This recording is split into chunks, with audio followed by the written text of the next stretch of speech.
வணக்கம். எலெக்ஷன் முடிஞ்சது. ஸோ தெரிஞ்சிட்டு ரிசல்ட் ஃபார் மீ எனக்கு ஹாப்பி தான் இந்த ரிசல்ட். ஸோ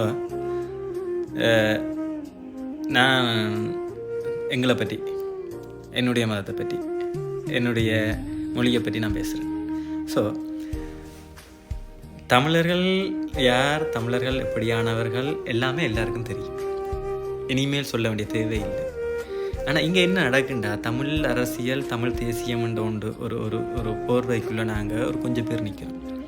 நின்று கொண்டு அதை ஒரு ஆயுதமாக அடுத்து கொஞ்சம் அரசியல்வாதிகள், தமிழ் தேசியம் பேசுகிற கொஞ்சம் அரசியல்வாதிகள் தமிழர்களுக்கு என்னென்ன கிடைக்கணுமோ அதை ஒன்றும் கிடைக்க விடாமல் இவங்க ஒரு முட்டுக்கட்டையாக இருக்கிறாங்க. ஏனெண்டா இப்படி இருக்கிறதால தான் அவங்களுக்கு நிறைய ஆதாயம் கிடைக்கும். அதனால் அதை முதல்ல நாங்கள் புரிஞ்சுக்கொள்ளணும். ரெண்டாவது, 30 வருஷ போராட்டம் நடந்தது. ஒவ்வொருத்தர் இழந்திருக்கிறோம். ஃபோமி எனக்கு இழப்பு என்னுடைய அப்பா. எனக்கு 14 வயது இருக்கைக்கு என்னுடைய அப்பாவை நான் இழக்கிறேன். ஸோ அதோட வலி வேதனை 14 வயதுலேருந்து இது வரைக்கும்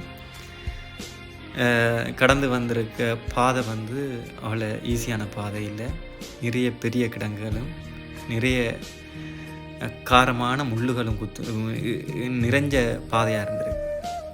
ஸோ எல்லாராலையும் எல்லாம் செய்ய முடியும் தான். ஆனால் அதுக்கு ரோட்டு போட்டு வைக்கிறதுக்கு எங்களுக்கு முன்னால் இப்போ என்னையை கேட்டால் எனக்கு அப்பா தான். ஸோ அவர் என்னையை அந்த பாதை போட்டு தர்றதுக்கு அப்பா நான் வளர்கிற டைமில் இல்லை. 14 வயசு ஸ்கூலில் தெரிஞ்சேன். அதுக்கு பிறகு நான் சுயமாக சிந்திக்க வலிக்கிற டைமில் அப்பா இல்லை. என்னுடைய இதுகளில் சேப் அப்போ வழி எங்களுக்கு. அதுக்கு பிறகு என்ன நடக்குதுன்னா, தமிழ் தேசியம் பேசி நாங்கள் அப்படி இப்படின்னு எல்லாருக்கும் தெரியும். இதெல்லாம் சொல்ல வேண்டிய தேவையில்லை. இதை பற்றி கதைக்கிறதால இனி எந்த யூஸும் இல்லை. இனிமேல் நாங்கள் எங்களோட லைஃப்பை எப்படி கொண்டு போகிறோம்? ஒரு உயிர் போனாலும் இழப்பு தான். தமிழன், சிங்களவன், முஸ்லீம், பரங்கியர்னு எதுவும் இல்லை.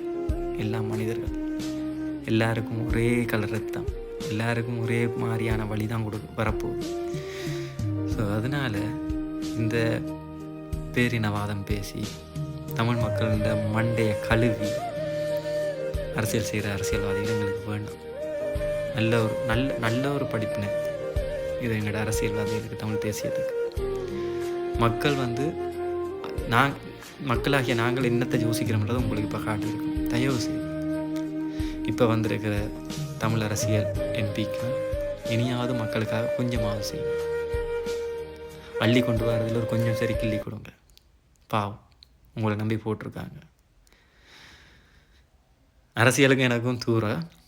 ஒவ்வொருத்தர் படுற கஷ்டம், வேதனை, அவை கொண்டு போய் ஓட் பண்ணாட்டி நீங்கள் இந்த இடத்துக்கு வர மாட்டீங்க. நீங்கள் அவங்களுக்காக நீங்கள் சேவை செய்யுங்க. நீங்கள் வாங்குகிற சம்பளம், உங்களுக்கு தந்திருக்க வாகனங்கள், வசதிகள், செக்யூரிட்டி, சாதாரணமான மனுஷர் தான் நீங்களும். ஓகே, உங்களுக்கு இவ்வளோலாம் கிடச்சிருக்கிற டைமில் நீங்கள் கொஞ்சமாவது வாங்கியிருக்க ஓட்டுக்கு, வாங்கியிருக்க வாக்குக்கு வேலை செய்யணும். தயவு செய்து இனி தலைவரை இழுத்து உங்களோட அரசியல் செய்யாதீங்க. தலைவர் தனக்கு என்ன தோணுனதோ அதை செஞ்சவர். ஆனால் உங்களுக்கு என்ன தோணுதோ அதை நீங்கள் செய்யுங்க. இது உங்களோட அரசியலாக இருக்கட்டும்.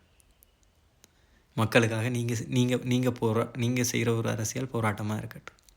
தமிழ் தேசியம் பேசி மக்களை திருப்பி மழுங்கடிக்க வேணாம். திருப்பி நோகடிக்க வேணாம். தயவு செய்து. நன்றி.